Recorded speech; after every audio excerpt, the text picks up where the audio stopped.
Boker Tov, voilà, je voudrais vous faire partager un petit moment de mon poulailler, pourquoi pas. Mon poulailler, c'est leur poulailler. Voilà.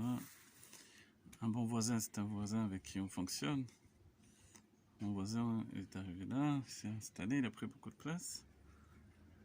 Et puis il a bloqué le passage, je ne pouvais même pas arroser. Je me suis dit, plutôt que de lui faire une réflexion, il vaut mieux perdre des plantes, mais laisser un juif s'installer et faire la mitzvah d'Avat Israël. Et puis ça a payé, vous voyez. Voilà une belle porte qu'il a fait pour accéder au poulailler. Et là on voit les poules. Et puis il y a un coq. Le coq était censé être une poule, finalement il s'est avéré qu'il était un coq.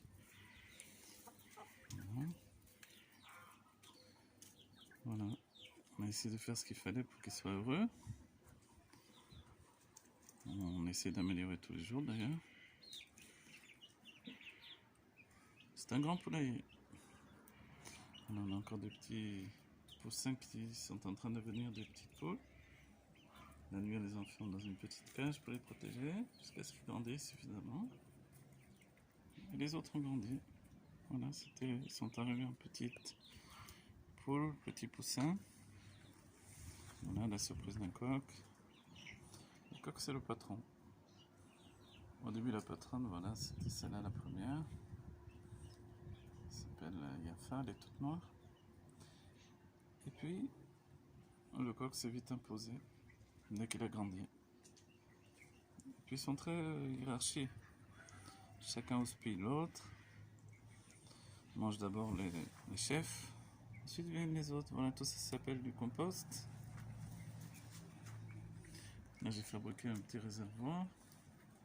Bon, je vais pas faire la situation technique. Hein. J'ai fait un petit réservoir d'après ce que j'ai vu sur internet, quoi, comment on fait. On a pu manger, je remplis, et puis c'est plus tranquille. Pour la construction même, alors, j'ai pris une niche que j'ai trouvée, bien sûr nettoyée à fond.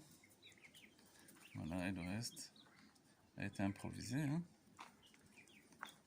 Voilà, donc un poulailler, un loul en hébreu. Voilà, la niche c'est l'endroit principal, il y a un œuf.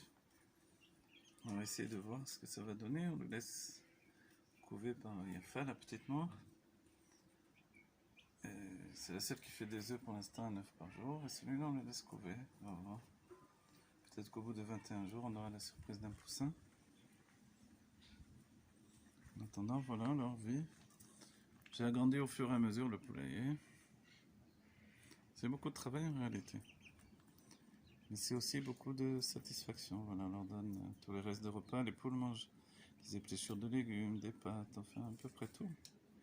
Certains leur donnent même de la viande, mais ça paraît un peu affreux. Donner de la viande aux poules.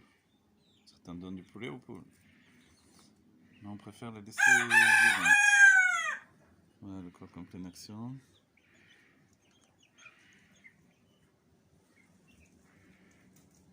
Ici c'est du raisin. Je viens de faire les vendanges, si on peut dire. C'était une branche de raisin qui était coincée dans un oranger.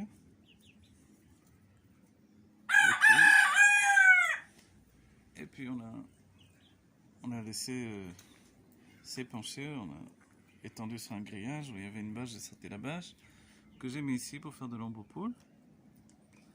Et voilà, et le raisin, lui, là donc j'ai commencé à le sortir, et puis à chaque fois les restes de raisin, ceux qui sont abîmés, alors ça va chez les poules qui sont très friandes de raisin.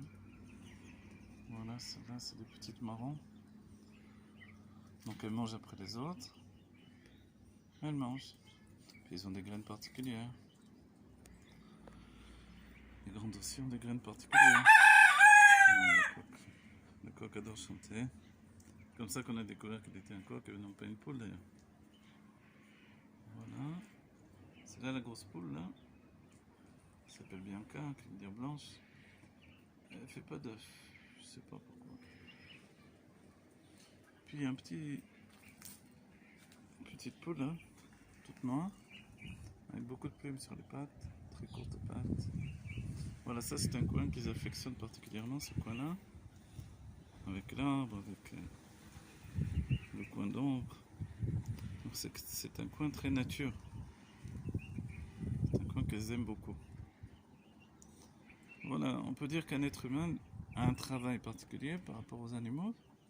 C'est celui de donner aux animaux de trouver un équilibre dans la vie de l'homme. Et puis il y a tellement d'histoires avec le Harizal par exemple, où une femme avait arrêté d'avoir des enfants et puis son mari va voir le Harizal pour avoir la bénédiction, pour avoir des enfants. Et puis le Harizal lui explique que c'était à cause du fait qu'elle avait retiré une petite échelle où les poussins pouvaient descendre par l'échelle. Alors évidemment, le mari a remis l'échelle et puis après 5, 6 ans, 7 ans peut-être, où il n'y avait pas eu d'enfants, tout à coup, elle a de nouveau eu des enfants. Tout ça parce qu'elle avait mis une petite échelle. Et comme ça, d'autres histoires, on voit que les animaux prient, remercient Dieu et se plaignent aussi du comportement des hommes. C'est pour ça qu'on a un commandement de ne pas faire du tsar ba'alechaim, de ne pas faire de souffrance, de ne pas donner de souffrance à un animal. C'est bien que même la shrita, le fait d'égorger un animal, doit être fait avec un couteau extrêmement fin, qui fait mourir immédiatement l'animal. De manière à ce qu'il ne souffre pas et que l'âme puisse s'élever immédiatement. La même raison également. Voilà, il y a le chanteur, donc le corps. Ça se rappelle la bracha. On a la servi bina, qui donne la conscience. Bina, en fait, c'est la réflexion. Au coq. De la Frin Ben Yom Velaïla. Il est capable de voir la différence entre le jour et la nuit. On voit les petites poules, hein. C'était des petits poussins qui deviennent des petites poules. Donc ils se régalent avec le raisin. Voilà. Et qu'est-ce que je disais qu'on peut rajouter? Tout ça, c'est notre destinée de l'homme. Un homme vient dans le monde et puis il reçoit une part de responsabilité. La responsabilité de sa femme, de sa maison, de ses enfants. Et s'il prend sur lui de s'occuper d'animaux, alors il a une responsabilité supplémentaire. Ce sont des animaux. Je me rappelle au début, quand ils étaient petits poussins, j'avais très peur qu'ils meurent. Et c'est arrivé, effectivement, qu'un des petits poussins est mort. Donc en fait, on a une responsabilité, une inquiétude. Cette inquiétude de s'occuper d'âmes. Les âmes des animaux, ce sont également des âmes qui sont importantes pour Dieu et pour nous. On doit avoir cette sensibilité en fait. C'est ce qui nous rend humains. Le comportement que l'on a par rapport au règne animal et même végétal. Voilà, le coq arrive et tout le monde s'enfuit. C'est le patron de la basse-cour. Je ne sais pas pourquoi on dit basse-cour. Peut-être qu'il y a haute-cour. La haute-cour, c'est la cour des rois, et puis la basse-cour. Voilà le réservoir, ce réservoir-là, là. Je remplis, et puis avant, il fallait remplir constamment tous les jours. Et là, voilà, depuis hier, j'ai mis ça en place. Voilà, un peu archaïque avec des tuyaux, mais ça marche. Donc, il mange, et ensuite ça coule. Et on peut laisser donc un bon moment. C'est rempli de graines. Voilà la construction, je l'ai faite avec des parpaings, je suis bien fatigué d'ailleurs. Et puis des espèces de planches comme ça. Plastique et polystyrène à l'intérieur, ou métal et polystyrène plutôt. Le reste c'est du bois que j'ai assemblé. Voilà, avec des parpaings également. Donc on a 1, 2, 3, 4, même 5 en dessous. Niche on va dire du poulailler. Mais en même temps je me rends compte, voilà. Ici on voit qu'ils ont fait leurs besoins parce qu'ils dorment perchés. Donc mis à part une ou deux, c'est-à-dire les deux adultes qui dorment à l'intérieur, les autres, y compris le coq, dorment à l'extérieur ici, et donc ils font leurs besoins. Donc ils dorment perchés. Voilà, en fait, peut-être qu'un bon poulailler, c'est aussi de bons perchoirs, aussi, il faut faire des perchoirs, voilà, qu'ils montent dessus. Et puis, bien sûr, qu'il y ait de la nature au maximum, même, voilà, des branches tombées, des branches mortes. Alors je les rajoute pour donner un supplément de nature. Voilà. Il y avait du grillage tout autour qui fermait un petit enclos. J'ai enlevé le grillage. Et petit à petit, voilà, ils sont installés. On peut voir le grillage ici d'ailleurs. Roulé. Voilà, et plus personne s'enfuit. On les a bien retrouvés à l'extérieur, mais alors elles sont vite revenues à l'intérieur. Il faut dire qu'il y a beaucoup de chats aux alentours. Donc c'est pour ça qu'on enferme les petites la nuit. Voilà le poulailler. Le poulailler, c'est un coin de vie supplémentaire. Un coin de vie qui donne la vie. Même si c'est un œuf par jour. Cet œuf il peut devenir des poussins du moment où il y a un coq. Voilà, donc c'est la vie du poulailler. Et pour le juif, c'est la vie d'une intimité avec le monde animal. Et une des poules, d'ailleurs la noire, celle qui fait l'œuf, alors voilà, il y a un petit chat qui rentre là.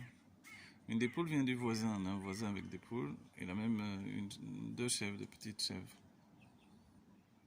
Mais il est obligé de les enfermer à cause des voisins. Donc voilà, un bon voisin, un mauvais voisin, on prie tous les jours pour ça. Le voisinage, c'est un travail en fait. Et grâce à Dieu, on a un voisin dans cette maison de campagne, bien qu'on est tout près de la ville. Et on arrive à installer un bon voisinage. Et lui, il fait beaucoup de jardinage et de travail du bois. Et comme on a dit, il nous a aidés pour la porte. Voilà, donc, si on peut retenir de ce petit poulailler, de cette vision d'un monde serein, c'est vrai que ça apporte de la sérénité. Regardez les poules.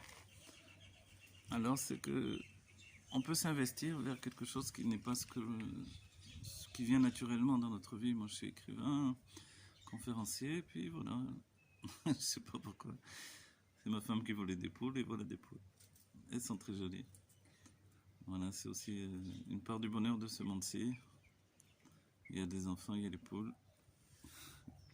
Voilà, on voit le chat là, je sais pas qu'est-ce qu'il fait, il veut passer, je pense. Il veut passer par là, mais il a un peu peur aussi des poules. Donc il s'arrange. Voilà, une bonne journée, des bonnes nouvelles à chacun. Et que vite, vite, vite, on se retrouve dans la délivrance au Beth Amikdash. Et peut-être que le dernier corban, le dernier sacrifice sera notre âme animale sur l'autel de la vérité éternelle. On a écrit Amen et Ramashiach.